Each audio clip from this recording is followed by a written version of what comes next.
Hello students, देखिए अगला question जो है बिहार बोर्ड का 56 नंबर क्वेश्चन जो है द्विघातीय समीकरण का क्वेश्चन है। और ये क्वेश्चन बहुत वीवीआई क्वेश्चन होता है।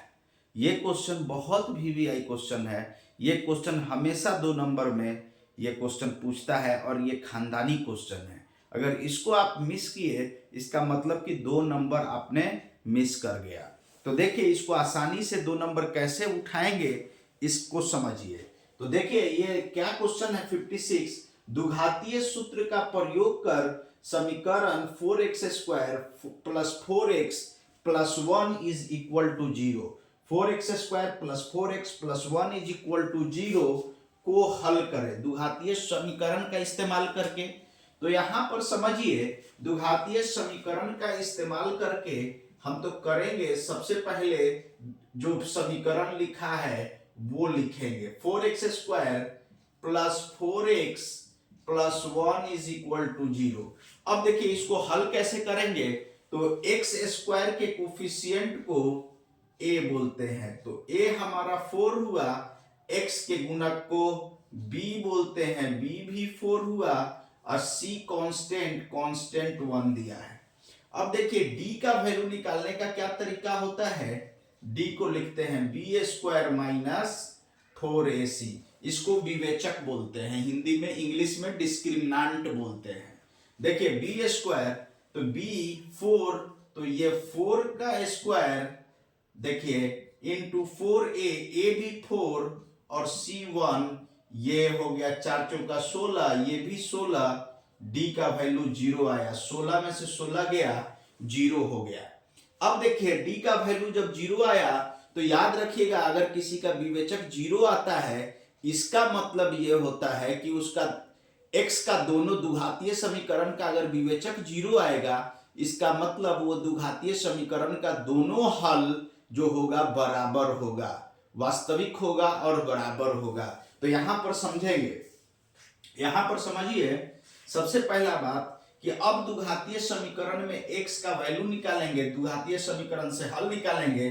तो हल क्या होता है, x is equal to -b plus minus √d by 2a, ये होता है हमारा हल होता है। अब देखिए यहां पर -b का वैल्यू कितना है 4 है, 4 रख देंगे, प्लस माइनस रूट d का वैल्यू कितना आया है 0 बाई 2 इंटू a के जगह पर क्या रख देंगे 4, ये हो जाएगा -4/8 अब प्लस माइनस 0, 0 का वर्गमूल 0।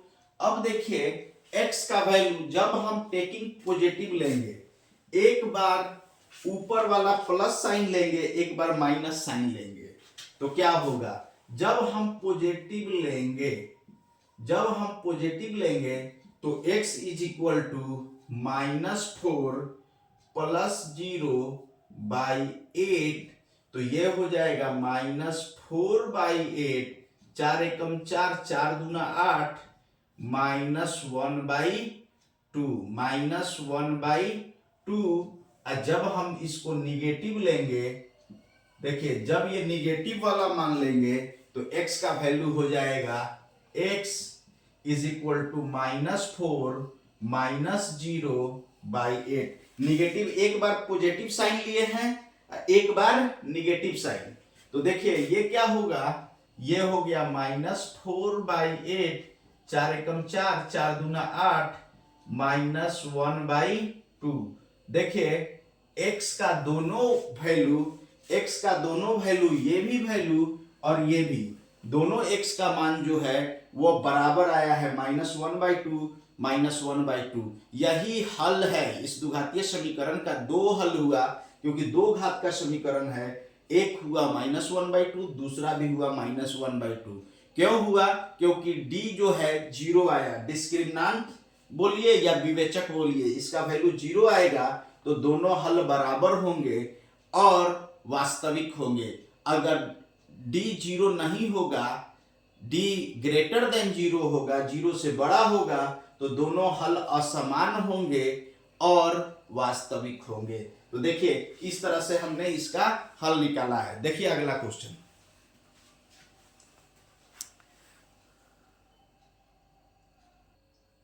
देखिए अगला क्वेश्चन है मेरा 57 नंबर। ये भी बहुत वीवीआई क्वेश्चन है। ये भी क्वेश्चन हमेशा 2 मार्क्स में पूछता है। देखिए ये भी क्वेश्चन पूछता है और इस क्वेश्चन को प्रैक्टिस करना बहुत जरूरी है। देखिए इसमें बोला है 57 नंबर क्वेश्चन, के का मान ज्ञात करें जिसके लिए समीकरण 4x² minus 3kx plus 1 is equal to 0 के मूल्य बराबर हो। मतलब ये द्विघातीय समीकरण दिया हुआ है, इसके लिए के का कौन मान होगा कि जिसके लिए इसका दोनों समीकरण का जो मूल्य होगा, जो x का मान होगा वो बराबर होगा। मूल्य मतलब हल, हल का मतलब कि x का वैल्यू, मतलब x का कौन सा k का वैल्यू रखेंगे कि x का वैल्यू बराबर होगा। तो मूल्य बराबर होने के लिए इस बात को समझिए, बहुत अच्छी बात है कि ये क्वेश्चन बोला है कि k का कौन सा मान होगा जिसके लिए इस समीकरण का मूल्य दोनों जो होगा वो बराबर होगा। x का जो दो वैल्यू होगा दोनों बराबर होगा, उसी को बोलते हैं मूल। हल बोलिए, सॉल्यूशन बोलिए, रूट्स बोलिए, सब बराबर है। देखिए और बहुपद के लिए वही मूल्य शून्यक हो जाता है। देखिए यहां पर समझिए समीकरण दिया हुआ है, समीकरण दिया हुआ है हमारा 4x² minus 3kx plus 1 is equal to 0। अब ये द्विघातीय समीकरण दिया हुआ है तो याद रखिएगा कि x² के कोफिशिएंट को a बोलते हैं। x² का कोफिशिएंट मुझे बार बार निकल जाता है क्योंकि मैं इंग्लिश में जब पढ़ाता हूं तो कोफिशिएंट ही इस्तेमाल कर देता हूं। कोफिशिएंट का मतलब गुणक। देखिए x² का गुणक, कोफिशिएंट जब भी बोलूंगा तो आप गुणक समझेंगे। x² का गुणक कितना है, 4 है, और x का गुणक को b बोलते हैं, कोफिशिएंट को b हमारा जो है -3k है और c कांस्टेंट 1 है। तो देखिए मूल्य बराबर हो, केस के किस वैल्यू के लिए मूल्य बराबर हो, तो मूल्य बराबर होने के लिए 3 केस, मूल्य बराबर होने के लिए देखिए एक ही केस होता है कि विवेचक हमारा क्या हो, 0 हो, d का वैल्यू 0 के बराबर हो। तो मूल्य बराबर होने के लिए देखिए मूल्य बराबर होने के लिए क्या होगा, d का वैल्यू 0 के बराबर होना पड़ेगा। d का वैल्यू क्या होना पड़ेगा, 0 के बराबर। इसी केस में मूल्य बराबर होता है तो d को क्या बोलते हैं, b² माइनस 4ac। b², यहां पर square minus 4ac is equal to 0। देखिए v का वैल्यू कितना आया है, तो -3k का स्क्वायर, 4 इंटू a का वैल्यू 4 और c का वैल्यू 1 इज इक्वल टू 0। अब देखिए ये 3 3 जा 9k², देखिए ये प्लस 4 4 जा 16, इधर -16, इधर आकर +16। अब देखिए k² इज इक्वल टू 16/9 हो जाएगा, इधर से स्क्वायर हटाएंगे, इधर प्लस माइनस रूट चढ़ जाएगा तो ये 16/9 हो जाएगा। तो k is equal two plus minus 4 का वर्गमूल 16 का वर्गमूल 4 और 9 का वर्गमूल 3। मतलब k का मूल कब बराबर होगा, जब k का वैल्यू क्या हो, 4/3 हो, या k का वैल्यू -4/3 हो। इसी दो वैल्यू पर मूल्य क्या होंगे, बराबर होंगे। तो k का वैल्यू ±4/3, या तो 4/3 प्लस में हो या 4/3 माइनस में हो, तभी इसका मूल्य बराबर होगा। तो k का ये वैल्यू होगा। देखिए अगला क्वेश्चन,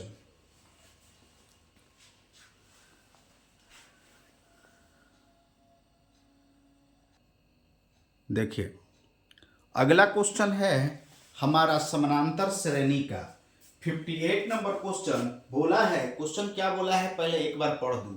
समानांतर श्रेणी 18 15 12 समानांतर श्रेणी एपी दिया हुआ है 18, 15, 12 का कौन सा पद शून्य होगा। मतलब ये जो हो है एपी दिया हुआ है, देखिए हमारा क्या दिया हुआ है, एपी दिया हुआ है 18, 15, 12 डैश डैश, इसका कौन सा पद होगा जो शून्य होगा।